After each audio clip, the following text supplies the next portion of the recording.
嗨，大家好，我是法棍。今天我想和大家聊一聊我自己对本科生活的一些反思。先介绍一下我自己的背景吧，我是去年从美国的芝加哥大学毕业，所以到现在大概有半年多的时间。这段时间我好好的想了想我的本科生活，其实并没有太多的不满意或者遗憾和后悔的地方，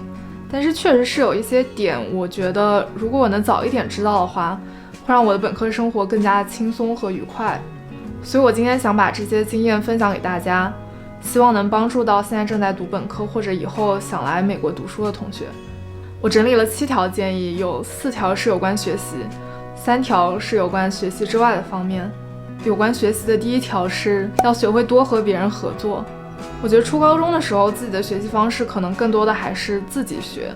因为老师上课都会讲得很清楚，然后一般都是每一天都有作业，老师也会很及时的给出很多反馈。但是大学的话就会有一点不一样。首先上课的时候老师可能不会讲的那么的细致，那么的面面俱到，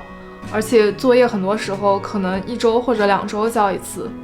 所以我们可能需要课外的自己花很多时间去学习，而这个时候和别人交流和讨论是很有帮助的。每节课的情况可能有点不一样，但是很多课的老师在布置作业的时候都会说他们鼓励学生之间合作，但是每个人要交一份独立的作业。为什么他们会鼓励学生之间合作呢？其实我觉得真的是不管你会不会，你和别人交流的过程中都会很有收获。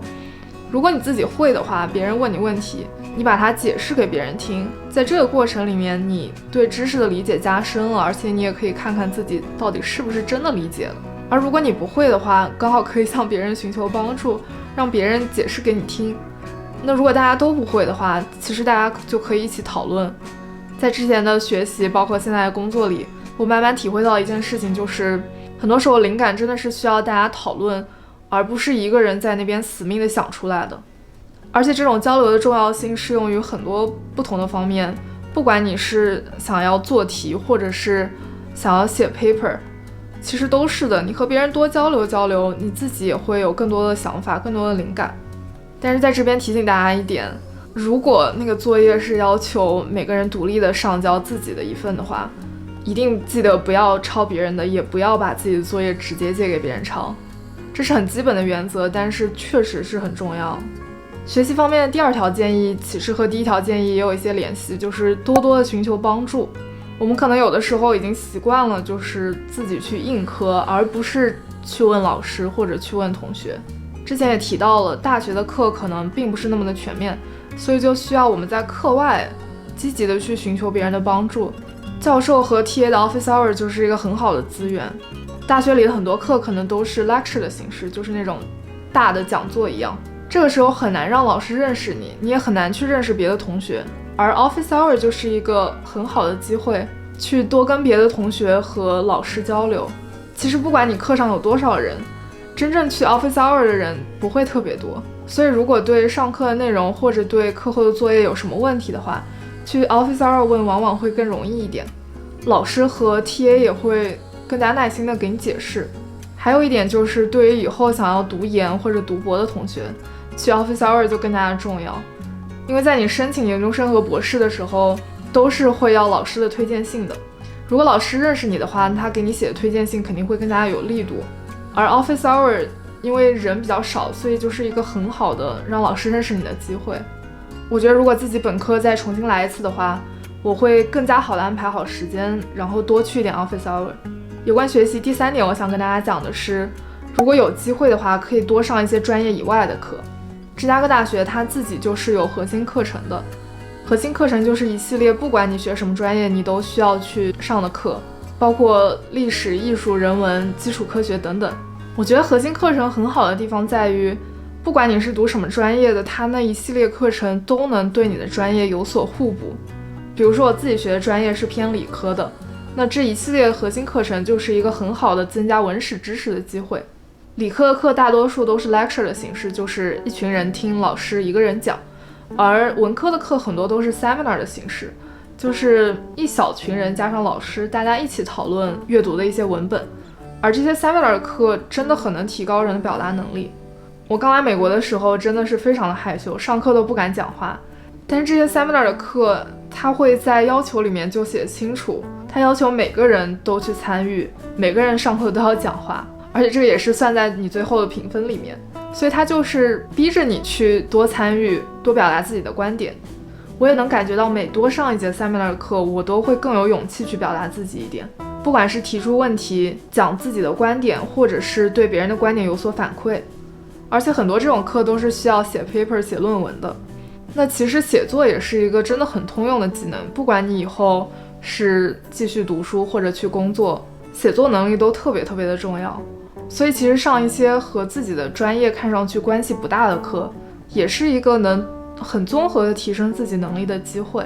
还有一点就是多去尝试一些不一样的课，可以发现自己更多的兴趣。比如说我在大四的最后一学期选了一节有关自传的电影课，这节课真的是跟我的专业一点关系都没有，但是也是我大学最不后悔选的课之一。借着这个课的机会，我看了一些可能我自己永远都不会去主动找着去看的一些东西，而这些东西让我觉得非常的有意思。所以我觉得上一些专业之外的课是能给自己很多惊喜的，去探索一些自己原来完全不了解的事情。而大学提供给我们的资源，这种可以自由探索的空间是非常难得的，是你以后可能读研读博或者去工作都没有办法再获得的。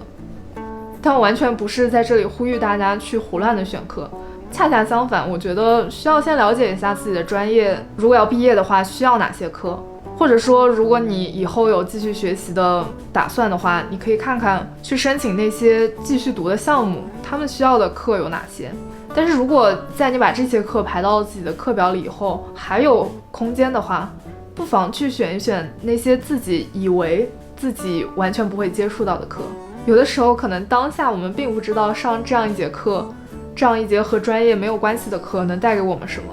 但是往往会在以后某个不经意的瞬间，它的意义就会浮现出来。就算这节课真的没有给你带来任何实际的好处，它还是给你的大学生活增加了很多有趣的经历。有关学习的第4点，我想说的是不要害怕出错和出丑。很多时候我们不和别人讨论，就是怕出错或者出丑嘛。确实，只要你说了，只要你去表达了，都有出错的可能，也可能会有很多的 embarrassing moments。我自己也有过不少尴尬的时刻，但是回想起来，我还是希望我自己能表达的更多一点。其实说到底，不管是上课也好，课后的讨论也好，都还是学习的过程。在这个学习的过程里面，肯定会有走弯路的时候，肯定是有不会到不会的这样一个过程。有的时候你问出了一个问题，哪怕是非常简单的问题，这个问题很可能就是别人也想问而不敢问的。所以当你很勇敢的去问出这个问题的时候，去忘记那些别人会不会觉得我很傻这样的顾虑的时候，你也是帮助了别人。当我们能明确上课和课后讨论的目的就是更好的学习的时候，就不太会在意别人会怎么看你了。更何况往往唯一在意的人也只有我们自己而已。所以不妨尝试一下克服自己的恐惧，去问一些自己不懂的点，去积极的参与大家的讨论。你会发现这样真的可以学到更多的东西。好了，关于学习的部分就说这么多，那还有3条是关于学习以外的。这些有些是基于我自己的经验，有些也是我咨询了身边的朋友，他们提出的一些建议。首先第一点是一定要找机会探索一下你现在生活的这座城市。既然都出国了嘛，来到了一个很不熟悉的地方，那不妨就好好的了解一下当地的文化。比如说可以探索一下当地的餐厅，去一些当地的博物馆、美术馆，或者去探索一下周边的自然环境。就拿芝加哥来说好了，有很多的博物馆、美术馆可以逛，密歇根湖也值得好好珍惜。湖边可以散步、骑自行车、烧烤，湖上也有很多类似于海上的各种活动可以做，有很多你生活在当地很长一段时间才能做的事情，不妨安排一点时间去好好的探索一下。第二点，学习之外的建议是可以多关注一些学校的活动，比如说出国游学啦，或者一些语言的项目，或者一些社区活动等等。就像很多课程只有在本科才能选到一样，有一些项目，有一些机会可能也是错过就很难再遇到了，所以可以多留意一下学校的各种资源，如果有兴趣的话就可以多多参与。那最后一个建议就是一定要给学习之外的事情多留一点时间。我知道对于很多同学来说，学习成绩还是非常重要的，尤其是如果以后想继续读书的话，那可能会特别在意自己的 GPA。我自己其实就是这样的，在本科的时候，比我之前任何一个阶段学习的都要刻苦。那我现在回想起来，其实有的时候真的可以稍微放松一点，多留一点时间去，比如说去运动，去看个电影，或者去看看闲书。毕竟比起 GPA 后面的第2位数，身心健康才是最重要的。学习和生活的平衡确实没有那么容易达到，因为我们做的每个选择背后都有付出的代价。但是还是希望大家可以多重视一下休息这件事情，很多时候休息的好了，才能更愉快、更有效率的去学习。好啦，今天要说的建议就是以上这些。如果大家对美国留学的生活，尤其是本科的生活，还有更多的疑问的话，记得在留言和弹幕里告诉我。大家每一条留言我都会去看，也会尽量回复的。如果喜欢今天的视频的话，记得点赞和订阅。那我们下期再见。